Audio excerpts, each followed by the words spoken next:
Fala galera, beleza? Aqui quem está falando é o professor Micailan Souza, mais conhecido como Mica. E hoje eu estou aqui para a gente bater um papo, sobre química geral e em específico sobre ligações químicas, esse assunto que é tão pertinente e tão importante, Desde moléculas simples até estruturas extremamente complexas. Hoje nós vamos bater um papinho sobre isso. Mas antes de nós começarmos, eu queria refletir com vocês um pouquinho acerca sobre mundo macro, visão a olho nu, e aqui no caso nós temos uma imagem do telescópio Hubble, uma das imagens assim mais complexas que nós temos em termos de alcance. Cara, cada pontinho luminoso desse, do menor até o ponto maior, são galáxias, bilhões de bilhares de galáxias, Em termos de extensão, essa imagem, galera, ela tem uma captação de 13,2 bilhões de anos-luz, Logo após o Big Bang, cara, é muito distante. Agora, tu já pensaste, se a gente fosse olhar de forma oposta, o quão longe nós conseguimos ir pensando a nível atômico? E aqui eu trouxe para vocês 3 vídeos onde nós vamos partir de 2007 até um pouquinho mais à frente, E se nós pudéssemos ver os átomos ou estruturas ligando-se, como seria? Galera, isso aqui que nós temos é uma pesquisa, que foi feita por escaneamento de microscopia de tunelamento. Cara, isso aqui é muito top, Isso aqui nós conseguimos ver a nível, cara, nano, a coisas muito pequenas. Isso aqui é de um artigo, de revisão da física. E o que nós vamos ver aqui é muito curioso. Nós vamos ter a difusão de átomos de chumbo, que são esses pontinhos brancos, ao longo de uma superfície de silício. Então é como se nós tivéssemos uma espécie de placa de silício e nós tivéssemos átomos de chumbo, se difundindo ao longo da placa. Fica ligado. Olha aí, olha. Então nós podemos observar a movimentação desses átomos de chumbo. Cara, é muito interessante. Nós estamos agora vendo a nível atômico. Isso é muito punk. Aqui nós temos um outro artigo, E é feito o seguinte, olha. Aqui nós temos átomos de carbono, certo? Estruturas de carbono, e elas vão se movendo ao longo de estruturas de tubo de grafeno. A gente sabe que grafeno, ele é um dos alótropos do carbono, galera. O carbono, ele apresenta algumas formas de organização no espaço, Entre o carvão, certo? Que é o mais simples, é a grafite, até o diamante, que é onde nós temos aquele arranjo espacial, que confere para a gente temperatura, pressão, condições que são muito mais específicas. Mas nós também temos o grafeno, que é uma das formas com que o carbono se organiza, E os nanotubos de grafeno, galera, eles são muito utilizados em pesquisas desse cunho aqui, tá bom? Então vamos ver o vídeo. Muito legal, cara. Muito legal mesmo. Olha aí, olha. Toda uma dinâmica, molecular ocorrendo. Isso é muito bacana. Mas vamos em frente. O próximo e terceiro vídeo, aqui nós temos a dinâmica molecular, olha, de 2 átomos de rênio. O que é interessante nesse vídeo? Nós já estamos agora em 2020, galera. Começamos em 2007 e agora nós estamos com um artigo bem recente que foi publicado em janeiro, 17 de janeiro de 2020, Então aqui nós temos, gente, 2 átomos de rênio numa dinâmica molecular, onde eles rompem a interação e eles efetuam novamente essa interação. Nós estamos da ordem de 1 nanômetro. Cara, isso é muito pequeno. É da ordem de 10 a menos 9, então é muito pequeno. Átomos de rênio em dinâmica molecular em nanotubos de carbono. Vamos em frente. Vocês podem perceber, olha, que a interação ocorre, ela é desfeita, e novamente a interação ocorre. É uma espécie de dinâmica. É muito bacana, cara. Então, galera, nós partimos de uma imagem, lá do Hubble, de algo enorme, cara, muito grande, para algo extremamente pequeno, entendeu? E o que é legal é que tudo isso, está diante de nós, seja no aspecto visível ou seja no aspecto invisível, no que diz respeito a olho nu. Cara, interações interatômicas, né? O estudo da interação entre átomos, sejam eles iguais ou sejam eles diferentes. Esse estudo, ele parte dessa premissa aqui, olha, chamada de regra do octeto. Vocês vão lembrar que quando nós estudamos acerca da tabela periódica, nós falamos da organização dos elementos químicos, da disposição que eles estão na tabela em ordem crescente de número atômico. E nós falamos de diversas famílias, onde nós dividimos em dois grandes grupos gerais, por assim dizer, os representativos, não é isso? E os de transição, que no caso são os metais de transição. E uma das famílias da tabela periódica, em particular, ela tem, galera, uma peculiaridade que é muito importante, são os gases nobres. Com exceção do hélio, que tem apenas 2 elétrons, não é isso?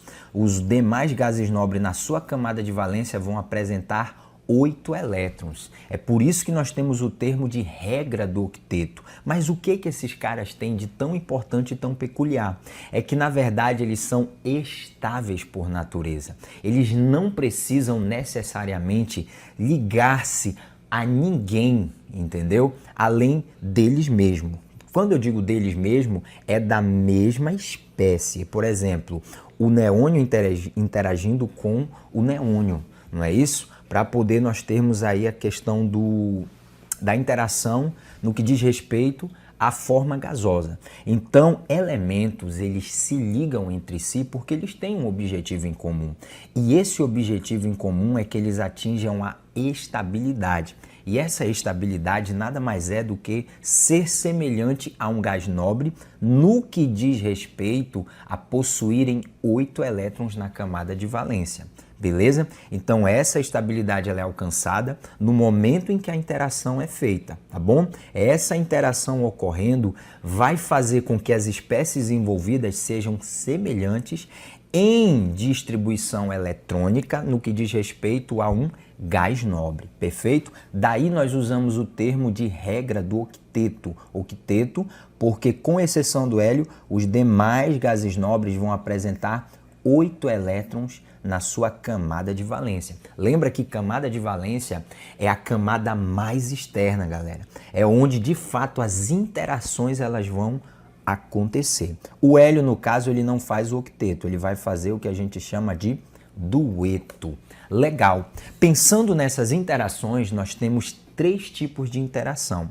Nós temos as interações do tipo iônica, nós temos as interações do tipo covalente e nós temos as interações do tipo metálica. À frente no nosso estudo, nós vamos estar vendo com detalhes cada uma dessas interações, a começar inicialmente pela interação do tipo iônica. E é muito interessante, antes de nós entrarmos de fato, né, no tipo de ligação, nós pensarmos isso aqui, olha, caráter de ligação frente à eletronegatividade. Cara, a eletronegatividade é a tendência que uma espécie tem de atrair para si elétrons, né? E nós vamos perceber que à medida em que a eletronegatividade ela vai aumentando, o tipo de ligação também vai predominando. Se nós percebermos aqui, nós temos espécies que estão, né, alocadas nessa região e o tipo de interação predominante nessas espécies aqui é diferente se comparado com o tipo de interação nessas espécies aqui que estão alocadas. Olha, o que nós vamos percebendo? No eixo das ordenadas, o eixo Y, nós vamos ter o percentual de caráter iônico. E é óbvio que quanto maior o percentual de caráter iônico, maior vai ser a prevalência, galera, de interação do tipo iônica. Quanto menor for o percentual de caráter iônico, maior vai ser a prevalência, galera, de caráter covalente. Tá bom? Mas, Mica, rapidamente, só para me poder acompanhar teu raciocínio, o que é caráter iônico e o que é caráter covalente? Galera, em poucas palavras, iônico é o tipo de interação onde há transferência de elétron. E se há transferência de elétron, quer dizer que um cara está perdendo enquanto o outro está ganhando. Um cara está cedendo e o outro está recebendo, perfeito? No caso da transferência covalente, O próprio termo já está dizendo para nós. Esse co, esse prefixo de estar adjunto, ele quer dizer para a gente que o elétron que é envolvido na ligação, ele vale tanto para mim quanto vale para o outro cara com quem eu estou interagindo. É a ideia de compartilhamento. Então, o que nós podemos observar aqui nesse gráfico, né, nesse esquema aqui? HCl, HBr, ICl, HI e IBr, galera, essa galera aqui tem uma predominância de ligação covalente. Por quê? Porque o seu caráter iônico é baixo. Quando nós observamos essas espécies aqui, não é isso?